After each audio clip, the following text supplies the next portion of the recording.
예, 오늘 에스겔 말씀입니다. 29장부터 32장까지는 그 이집트에 대한 예언이 기록되어져 있습니다. 특별히 그 오늘 에스겔에서는 이 바벨론에게 포로 당한 지 2년이 지난 멸망 직전에 이르렀습니다. 그런데 예루살렘 백성들은 하나님이 아닌 이집트의 도움을 이제 의지하기 시작했습니다. 사실 그때는 바벨론에 부추긴 것도 있었지만 결국은 그들의 현실은 어떻게 됩니까? 6절 한번 보시겠습니까? 6절에 보시게 되면 이런 말씀이 나오죠. 그때 이집트에 사는 모든 사람들이 내가 여호와라는 것을 알게 될 것이다. 너 이집트는 이스라엘 백성에게 갈대 지팡이일 뿐이다. 사실은 애굽과 이집트와 이스라엘 그 사이 가운데 하나님은 그 이집트라는 그 의지하는 그 대상이 갈대 지팡이 뿐이다라는 이야기를 하죠. 그리고 7절에도 보십시오. 이스라엘 백성이 너를 붙잡으면 너는 갈라지면서 너 그들의 어깨를 찢었고 그들이 내게 기대면 너는 부러지면서 그들의 등에 통증을 가져다 주었다. 사실은 이스라엘 백성이 믿었던 하나님에 대한 이 말씀과 기도에 대해서 의지하기보다는 자꾸 그 이집트에 기댔고 또 했는데 오히려 그들에게 통증을 주었던 그것에 대한 이야기를 하고 있다는 것입니다. 그런데 나중에 그 예레미야 37장에 7절 보게 되면 예루살렘이 그렇게 기다렸던 그 이집트의 지원군이 왔습니까? 안 왔습니까? 그때 안 왔죠. 결국은 1절부터 16절까지 가만히 보게 되면 하나님의 심판으로 이렇게 이스라엘의 의지가 되었던 그 나라는 산산이 조각이 되고, 물론 나중에 하나님께서 그걸 다시 회복시켜 주셔서 된 부분 놓여 있지만 결국은 옛날에 그 모습이 사라지고 말았다는 것이겠죠. 결국은 여기서 우리가 봐야 할 것이 무엇이겠습니까? 사실은 하나님은 그 예굽을 9절에 보면 버려진 땅으로서 또 항무지를 만드시는 분입니다.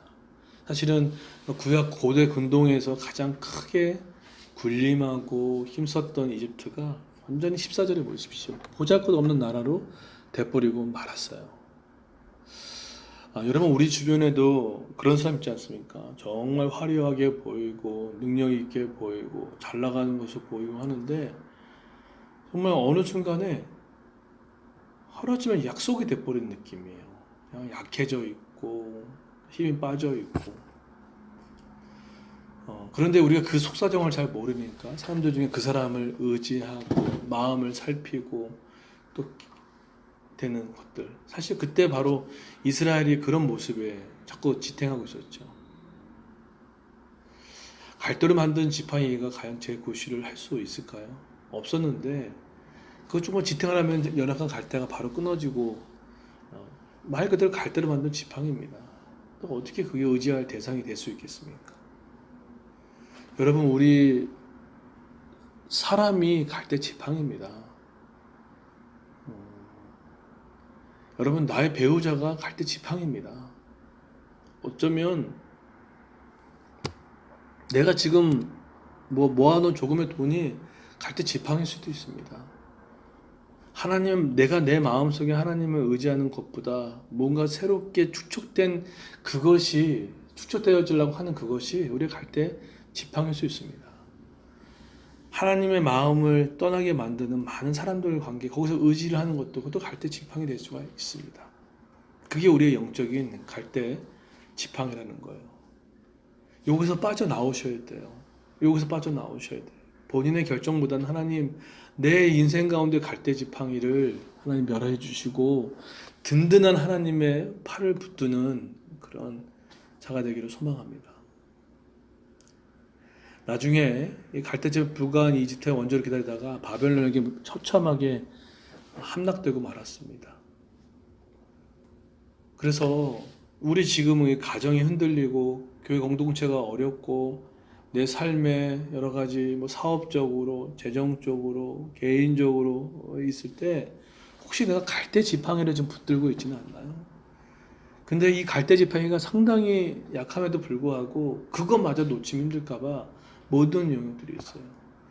근데 최근에 다행히도 가정 예배를 좀 살려는 부부들이 지금 마음들이 막 일어나고 있더라고요. 야, 우리 가정 이렇게 하면 죽겠다라고 하면서 가정 예배를 살리겠다는 그런 마음이 막 생기더라고요. 부부끼리 같이 큐티하는 지금 부부도 있고, 아니 막 살아나려고 하더라고요. 근데 그들의 일면을 보면은 사실은 갈대지팡이를 의지를 안 해본 게 아닙니다. 인간이 그래요.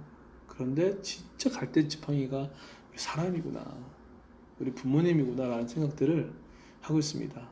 여러분, 우리 머릿속에 있는 갈대지팡이를 빨리 버리셔야 됩니다. 그게 우리의 의지한 부모일 수가 있고, 내가 의지하는 남편과 부인일 수도 있고, 내가 의지한 그런 뭐 돈일 수도 있고, 물려받은 유산일 수도 있고, 그거 의지하면 안 됩니다. 그래서 계속해서 하나님 앞에 그것도 보여주잖아요. 그러니까는 계속해서 나 주 여호와인 줄 알 것이다. 나 주 여호와일 것이 알 것이다. 어쩌면 이 고백하는 게 지혜로운 것 같아요. 야, 정말 정말 의지할 게 어, 그 사람이 아니구나. 예. 저도 얼마나 많은 주변에 멘토들이 있습니까? 붙들 수 있는 사람도 있습니까? 그런데 어, 머리를 자꾸 흔들어야 돼요.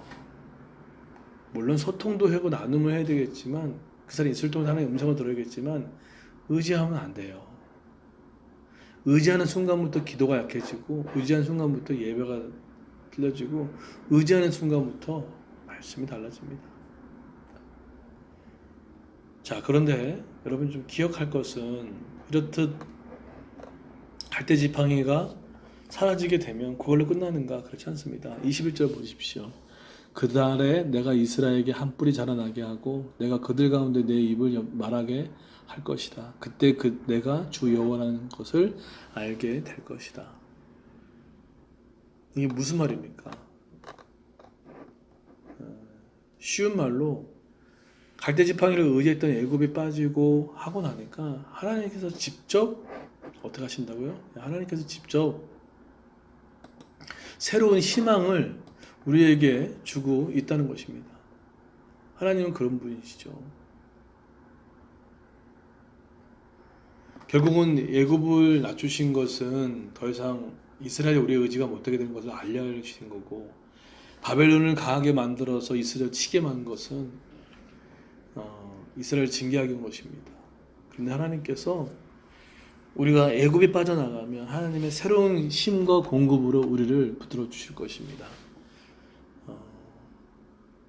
우리가 붙잡고 있는 갈대지팡이, 그것이 사라져도 하나님께서 새로운 방법으로 새롭게 우리에게 공급하신다는 말씀을 이야기하고 있습니다. 하나님은 이렇게 가만히 에스겔을 보게 되면 내가 주 여호와인지를 알기를 정말 원하시고, 두 번째로 갈대지팡이를 의지하지 말게 하고, 그 다음에 그것이 빠져나가는 고통스럽지만 내가 너를 돌본다는 그런 희망의 메시지를 오늘 품고 나갔으면 좋겠습니다. 그게 21절입니다. 하나님이 공급하실 것입니다. 우리를 붙잡아 주실 것입니다. 그러기 위해서 오늘 두 가지만 결론 내렸으면 좋겠어요. 이스라엘이 애굽을 의지해서 바벨론의 문제를 해결했던 것처럼 내가 사람을 통해서 바벨론의 문제를 해결하지 마시고 나의 생각과 문제를 하나님께 기도하여 아뢰어 가기를 소망하고, 두 번째로 하나님께서 나의 갈대 지팡이가 사라져도 새로운 일을 허락하시고 또 새롭게 공급하신다는 것을 기억하면서 혹시나 내가 어렵고 힘들 때 하나님께서 하나님이 직접 찾아오시는 것을 경험하는 일이 될 겁니다. 베드로가 밤새도록 그물 지어서 하나도 물고기 한 마리 잡지 못했지만 그 빈배 위에 누가 오셨습니까? 예수님이 오셨어요. 그리고 기적이 일어났습니다. 내 인생이 열심히 노력해도 빈배입니까? 내 열심히 노력해도 지금 그냥 손에 잡히는 게 없습니까?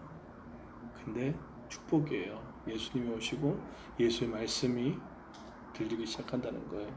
여러분, 정말 만약에 내가 갈대지팡이를 의지해가지고 아무것도 없을 때 하나님께서 새로운 공급하신다는 것은 그 특징들이 있어요. 말씀이 들려요. 설교가 누구 걸 들어도 들려요. 말씀을 어느 본문에 읽어도 내 얘기 같아요. 그게 축복입니다. 그런 은혜가 있기를 예수님의 이름으로 축원드리겠습니다.